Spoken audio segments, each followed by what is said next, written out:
Kemudian ektasis yaitu mengalami dilatasi ya, misalnya bronkiektasis ya. Jadi ada satu dilatasi di bronkusnya ya ini.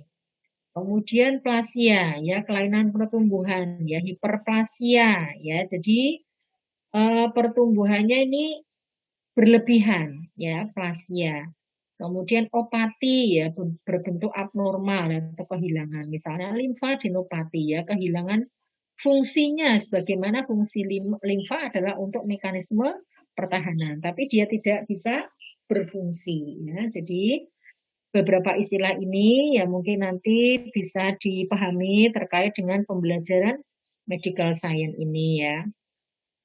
Kemudian kita masuk ke ini ya, materi bahwa di dalam tubuh kita ya ini sudah disiapkan oleh Allah ya yang Maha Kuasa, sudah mengatur ya bahwa kita tidak mudah terserang oleh suatu penyakit. Ada beberapa mekanisme pertahanan ya, mekanisme penangkal penyakit di dalam tubuh kita. Ya, ada yang namanya mekanisme pertahanan non spesifik dan mekanisme pertahanan spesifik. Ya. Nih. Ya, jadi mekanisme pertahanan yang non spesifik ini pertahanan tubuh yang alami. Ya, mekanisme pertahanan tubuh pertama dalam merespon benda asing yang akan masuk ke dalam tubuh kita. Ya, coba kalau misalnya kita di kulit tiba-tiba ada nyamuk yang menggigit, apa respon Anda?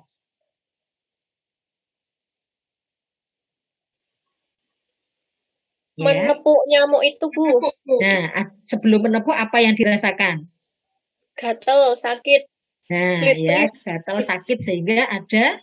Nah, dari situ, nah itu juga satu mekanisme pertahanan tubuh Anda menepuk ya, supaya nyamuk itu tidak menghisap darah Anda terlalu lama. Ya, nah itu adalah salah satu ya dari mekanisme pertahanan yang non spesifik di kulit ya. Jadi respon pertama dalam merespon benda asing yang akan masuk ke dalam tubuh kita. Ya, mekanisme pertahanan yang non spesifik ini dibagi menjadi internal dan eksternal. Ya, yang eksternal itu terdiri dari struktur fisik, ya, kulit dan jaringan mukosa, ya, yang dari luar, ya, kulit dan jaringan mukosa, kemudian faktor biokimia, kemudian saluran cerna, vagina dan lisosim. Kemudian yang dari internal ya, ini ada dari retikuloendotelial system atau RES, kemudian dari darah, ini juga merupakan mekanisme pertahanan tubuh ya. Sel-sel darah putih, kemudian nah ini komponen seluler ya, granulosit, limfosit, monosit, trombosit. Kemudian plasma ya, transport antibodi yang dihasilkan sebagai rangsang oleh antigen, kemudian beberapa interferon. Nah, ini merupakan mekanisme pertahanan non-spesifik yang internal. Kemudian mekanisme pertahanan tubuh alami, ya. Nah, itu terdiri dari ada faktor genetik, kemudian fisik. Mbak Naila, hati-hati langsung pulang ya. Pas tempatnya, Pak.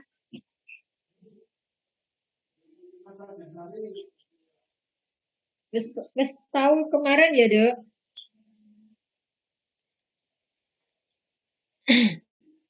Ya, ini pertahanan tubuh alami.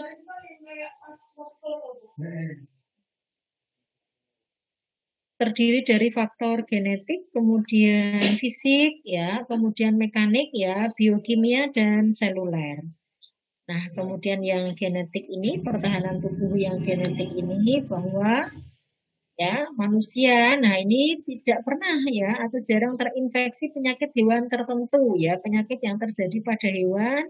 Nah, itu tidak menginfeksi manusia ya, namun dalam perkembangan yang terakhir kita tahu dulu ada penyakit flu burung ya. Nah, itu flu-nya hanya terjadi pada binatang unggas ya, namun ya flu itu bisa menginfeksi manusia ya karena ada beberapa apa ya kecanggihan mutasi dari virus-virus tersebut.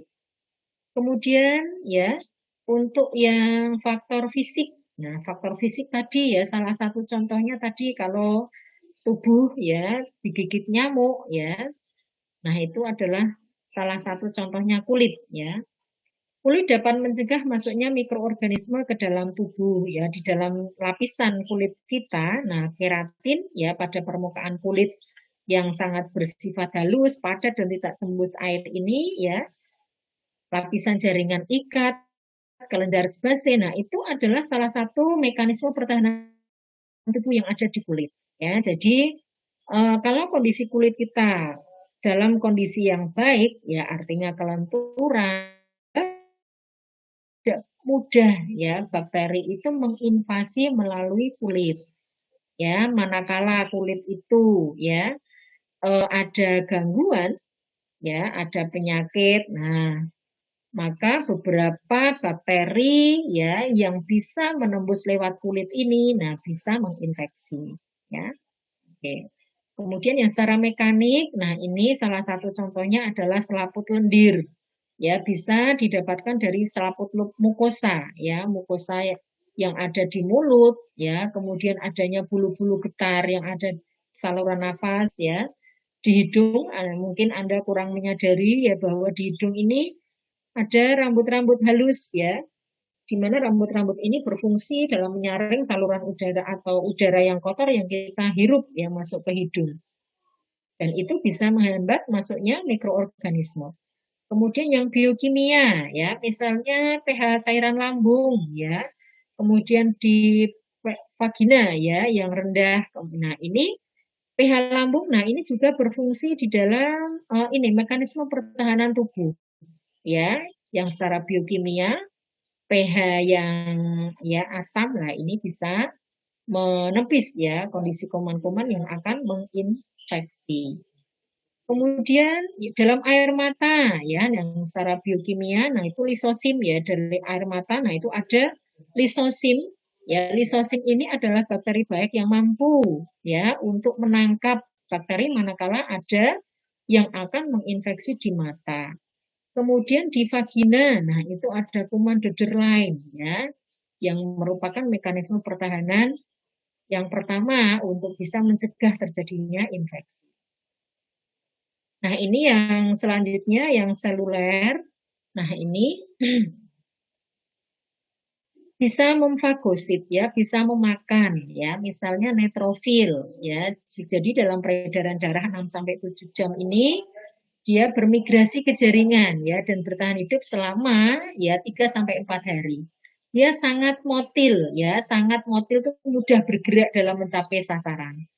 Ya, 3 sampai 4 jam ini adalah sifat neutrofil. Kemudian monosit, makrofag ya, ini ya dia merupakan ya di tingkat seluler mekanisme pertahanan tubuh. Kemudian ya nul kill seluler ya merupakan sel pembunuh ya yang ada di limfosit ini yang mampu merusak jaringan yang terinfeksi virus dan bersifat sitotoksik ya terhadap sel-sel yang ganas. Nanti mungkin saya jelaskan di video, nanti bisa saya share dan bisa Anda lihat ya. Kemudian juga di sistem komplement ya, bahwa antigen, nah ini bisa menimbulkan respon imun yang spesifik dan non-spesifik ya. Respon imun yang spesifik, nah ini adalah pembentukan imunoglobulin ya, dan limfosit sensitif yang bersifat spesifik ya. Jadi hanya ditujukan terhadap antigen tertentu yang merangsang antibodi tubuh untuk mengeluarkannya. Misalnya ya, contohnya apa? Anda tahu enggak? Ya, yang sekarang ini sedang marak apa? COVID-19. Ya, ya. Sudah ada apa? Vaksin. Nah, vaksinnya ini vaksin COVID. Nah, itu merupakan ya kalau vaksin COVID itu diberikan, dia akan ya membentuk antigen secara spesifik untuk mengenali ya, mengenali benda asing atau ya virus yang dilemahkan yang dimasukkan ini sehingga dia mampu menimbulkan pertahanan secara spesifik ya. Ini kemudian respon imun yang non spesifik ya di mana komplement dari jenis respon ini diperlukan untuk membantu menghancurkan dan mengeliminir ya dari semua jenis antigen.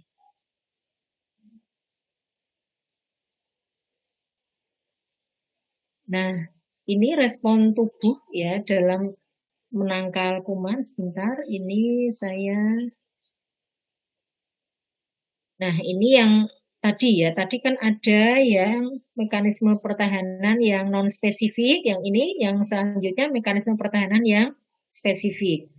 Ya, jadi mekanisme pertahanan yang spesifik ini dirangsang oleh ya tadi satu antigen atau mikroba tertentu ya atau oleh antigen yang memang spesifik dipresentasikan ini ya makrofag, sehingga di tahapan ini ya terdiri atas imunitas humoral dan imunitas seluler.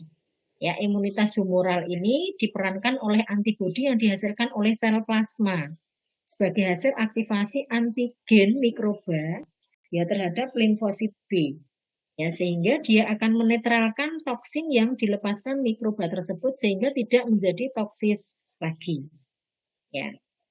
Nah, antibodi juga ya ini akan menetralkan mikroba sehingga tidak infeksius lagi. Antibodi ini bersifat sebagai opsonin ya sehingga memudahkan proses fagosit dari kuman yang masuk.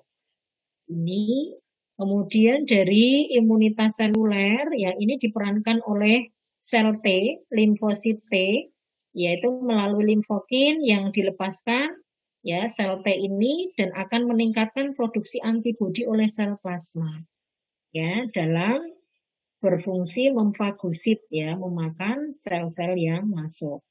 Imunitas sel ini ya merupakan mekanisme utama dari tubuh untuk mengakhiri infeksi ya atau ya beberapa virus atau mikroba yang masuk ke dalam tubuh ya. Kemudian nah setelah imunitas sel T ini ya diaktifasi, maka tahapan selanjutnya adalah ya respon imun yang akan meningkat ya. Itu tadi yang imunit yang mekanisme pertahanan tubuh yang spesifik. Nah, ini respon tubuh ya dalam menangkal ya beberapa benda asing yang masuk ke dalam tubuh ya. Jadi respon awal ini adalah ada respon inflamasi tubuh yang merupakan salah satu sel tubuh yang timbul ya. Salah satu kompensasi tubuh yang timbul sebagai akibat masuknya beberapa virus ya atau mikroba ya ke dalam jaringan. Kemudian respon ini akan diaktifasi oleh sel-sel inflamasi ya antara lain tadi ya ada beberapa leukosit ya yang terdiri dari polimorf, kemudian limfosit, monosit ya, kemudian sel makrofag, sel mas ya, sel tadi ya sel natural killer, kemudian suatu mediator kimia yang juga merupakan mekanisme pertahanan non spesifik. Nah, mediator-mediator kimia ini akan berinteraksi satu dengan yang lainnya, ya, dan juga dengan sel-sel radang, ya, sehingga proses untuk penghambatan atau reaksi ini, ya, baik dari ya polimorf, ya, maupun dari mononukleus, ya, dia akan memfagosit dan melisis, menghancurkan mikroba. Nah, mediator-mediator tersebut ya bisa dari histamin ya, kemudian ada kinin ya, kemudian ada bradikinin, kemudian ada prostaglandin ya, leukotrin, limfokin. Nah, semuanya itu adalah satu respon dari mekanisme pertahanan tubuh yang bertujuan untuk mengeliminasi ya atau menghilangkan atau menghambat penyebaran beberapa benda asing yang masuk ke jaringan tubuh. Nah, ini histamin itu sendiri ya yang dilepaskan oleh sel mas ya akibat stimulasi dari anafilatoksin, dia akan menyebabkan vasodilatasi ya dan peningkatan permeabilitas vaskular. ya untuk memfasilitasi peningkatan aliran darah dan keluarnya sel-sel radang di intravaskular kejaringan tempat mikroba berada. Ya, sebagaimana Anda tahu ya kalau ada proses infeksi, salah satu tandanya adalah apa? Masih ingat? Ada rubor, kemerahan, kolor,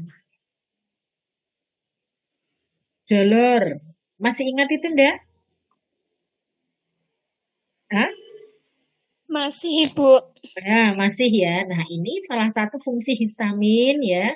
Jadi dia akan menyebabkan vasodilatasi. Kalau vasodilatasi pembuluh darah, maka yang berfungsi dalam ya mempercepat peningkatan aliran darah ke jaringan tempat mikroba berada. Sehingga ya di tempat di sekitar infeksi menjadi lebih panas ya. Karena apa? Terjadi vasodilatasi ya, aliran darah banyak yang dialirkan ke sana. Kemudian warnanya juga lebih memerah ya. Ya, karena di situ banyak darah ya, banyak dikirimkan histamin tadi ya, darah ke sana yang tadi ada limfosit ya, neutrofil ya, leukosit ke sana semua ya dalam kaitannya untuk mekanisme pertahanan tubuh tadi sehingga ada warnanya berubah menjadi merah ya, kemudian menjadi lebih panas ya itu. Kemudian kinin, bradikinin ya. Ini diproduksi sebagai hasil kerja enzim ya protease ya pada kininogen ya. Mediator ini juga menyebabkan vasodilatasi ya. Jadi histamin, kinin. Nah, ini untuk vasodilatasi pembuluh darah ya kaitannya untuk memperlancar ya mediator-mediator tadi ke sasaran.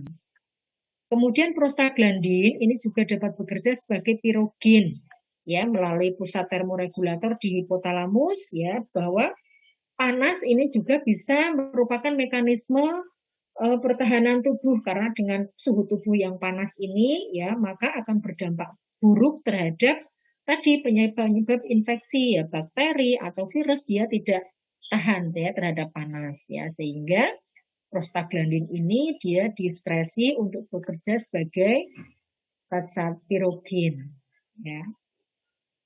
Nih, jadi itu yang saya sampaikan untuk step-step bagaimana sih suatu bakteri ini bisa masuk ke dalam tubuh ya. Jadi mulai dari bakteri masuk, kemudian ada proses adesi, kemudian kolonisasi, kemudian ada tahapan invasi ya. Invasi itu masuk ke dalam jaringan, kemudian setelah masuk ada kehidupan intrasel.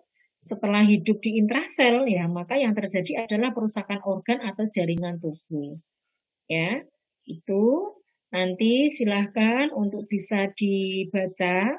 Saya share videonya dan untuk tugas pada hari ini adalah ya, bagaimana Anda ya, silahkan Anda mencari video atau membaca buku ya referensi atau silahkan ya yang jelas referensinya ada dan bisa dipertanggungjawabkan kemudian besok kita diskusikan ya setelah saya berikan materi kemudian video nanti silahkan disimak ya kemudian untuk tugas selanjutnya Anda bagaimana ya eh, benda asing ya itu bisa menginfeksi ke dalam tubuh ya itu.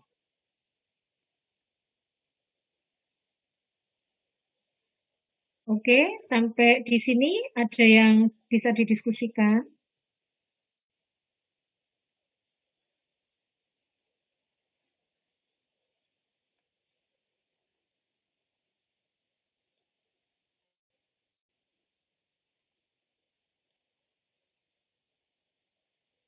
Oke, saya ini sebentar ya, silahkan nanti bisa disimak.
Halo, bisa dilihat?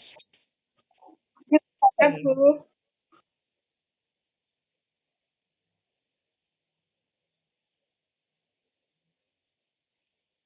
Ya, nanti saya share juga supaya Anda lebih paham ya.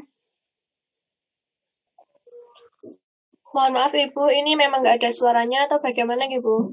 Oh, ada? Nggak terdengar suaranya? Mungkin Oh, kalau mengaktifkan suaranya belum diklik, Ibu. ah,